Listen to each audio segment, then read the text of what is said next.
Hey everyone, and welcome back to Podcast for Artists. I'm excited to be here. Today we're going to be looking at something I know a lot of you out there have thought about. Yeah. What does it really take to be a full-time artist? Mm-hmm. We're going to go beyond like those, The dream. dreamy studio pictures on Instagram and get real about the skills, the mindset you need to actually make this your living. Yeah, you hit the nail on the head. Yeah. It's not always just about the art itself. Right. Yeah, talent is essential, but it's just the starting point. You need a whole other toolkit of skills to thrive as a full-time artist. Totally. And one thing that I think often surprises people is that just selling your original artwork is often not enough to make a living.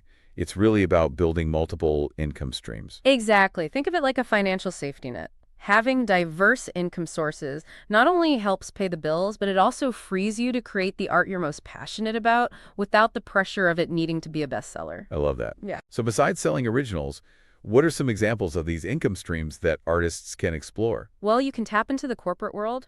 Businesses need creative input too. Think murals for their offices, illustrations for ad campaigns, even designing logos and branding materials. Oh, that's interesting. Yeah, you might be surprised to learn that Shepard Fairey, the artist behind the iconic Obama Hope poster, actually used commercial work early in his career to fund his personal art projects. Really? Yeah, it allowed him to stay afloat while developing his unique style. That's a great example. I think a lot of people think, Right. oh, if I do commercial work, it's selling out, but it can really be, It can be a stepping stone. yeah, stepping stone. So what else? Merchandising is huge. Oh, yeah. Take your art and put it on everything from prints and t-shirts to phone cases and, yes, even art puzzles. Art puzzles. I love that. People who love your style but might not be able to afford an original can still connect with your work and support you. It's a win-win. It is.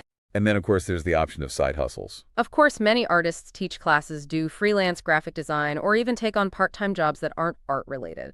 It can be challenging to balance everything, but having that financial cushion can make a huge difference in your peace of mind and creative freedom. Totally. You brought up something really important there, which is the peace of mind. Yeah. So it sounds like temperament and mental resilience are just as crucial as artistic talent. Absolutely. Being a full-time artist can be a roller coaster. You're dealing with rejection, financial uncertainty, and the pressure to constantly create. Having a strong mindset, being able to bounce back from setbacks, and knowing how to manage your time and energy are essential skills. So beyond that sort of inner strength, what are some of the outward practical skills artists need to cultivate? I imagine networking is a big one. Attending gallery openings, art fairs, and simply connecting with other artists, gallery owners, and potential collectors opens doors you wouldn't believe. Not only does it lead to exhibition opportunities and commissions, but it also helps you build a supportive community, which is invaluable when you're working independently. Yeah, it's like having that group of people Yeah, who understand what you're going through, it's like having a built-in support system. right? And in today's world, you can't underestimate the power of self-promotion. Building an online presence through social media, a website, even email newsletters. These are essential tools for reaching a wider audience. It's interesting how the role of the artist has evolved. It's not just creating the art, it's also marketing it, managing your business almost like an entrepreneur. Exactly. You need to wear multiple hats. Yeah, And one of the most important is the business hat, understanding pricing, budgeting, taxes. These things aren't always glamorous, but they're crucial for making your career sustainable. yeah, for sure. And I'm wondering, are there resources available for artists who maybe need help with these business aspects? Absolutely. There are fantastic workshops, online courses, and even mentorships specifically designed for artists. Don't be afraid to seek out these resources. They can be game changers. So we've talked about income streams, temperament, practical skills.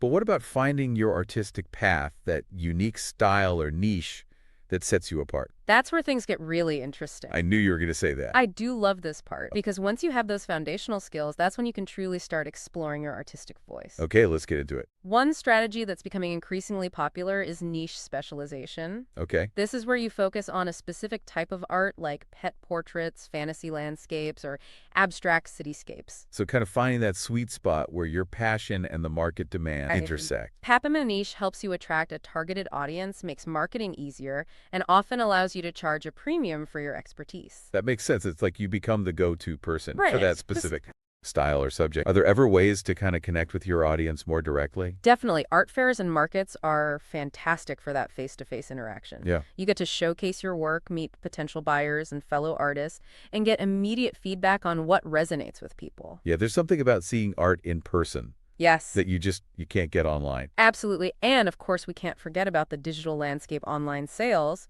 through platforms like Etsy, your own website, even social media shops have opened up a whole new world for artists. It's really amazing how technology has kind of democratized the art world. Yeah. And speaking of reaching a wider audience, don't underestimate the power of teaching, sharing your skills through workshops, online courses, or private lessons not only generates income, but also allows you to connect with your community and nurture the next generation of artists. Like paying it forward Yeah. while doing what you love. And then we can't forget about the world of prints and merchandise and licensing.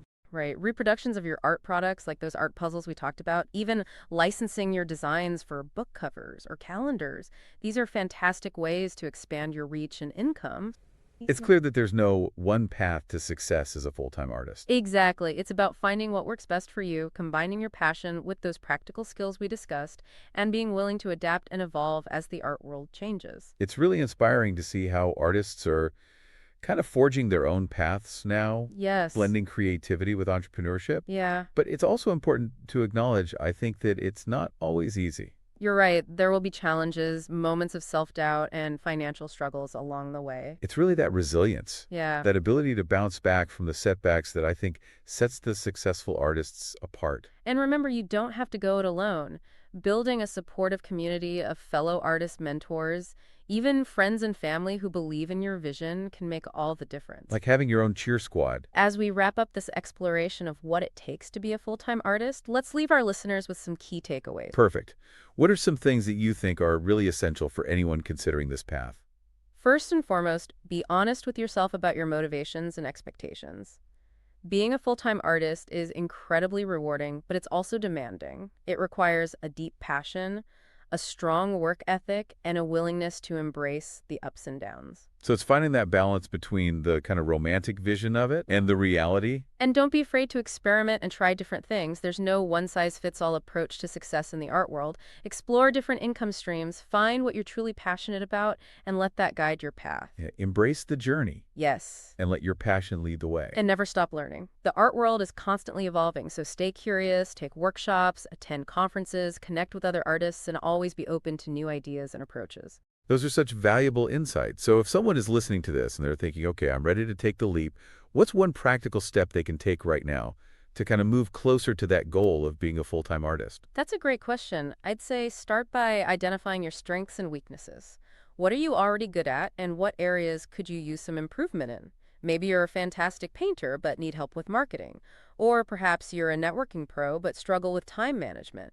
Once you have a clear picture of your skill set, you can start developing a plan to address those gaps and build a solid foundation for your art career. It's about taking those small steps Mm-hmm. and building momentum. Exactly. And don't be applied to seek out resources and support. There are so many great organizations, workshops, and online communities that can help you along the way. This has been such an insightful conversation. I agree. And I hope that anyone listening who has that dream in their heart feels empowered to go after it.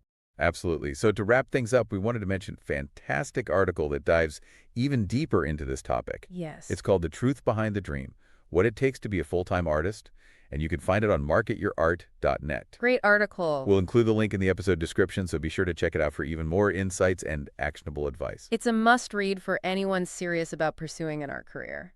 And with that, we'll leave you with one final question to ponder. What's one small but meaningful step you can take this week to move closer to your dream of being a full-time artist? It could be anything from creating a new piece of art to updating your website or reaching out to a potential collaborator. No action is too small and every step counts. So go out there and make art, connect with others, and keep chasing those dreams. We're rooting for you. The art world is full of amazing people who are willing to help. Absolutely. And who knows, maybe one day we'll be featuring your story on the podcast. Oh, I love that. To all the aspiring artists out there, keep creating, keep learning, and keep believing in yourselves. Your art matters, and the world needs your unique voice. That's a beautiful message to end on. And don't forget to check out the article we mentioned, The Truth Behind the Dream, What It Takes to Be a Full-Time Artist on marketyourart.net. You can find the link in the episode description. Until next time, keep those creative fires burning.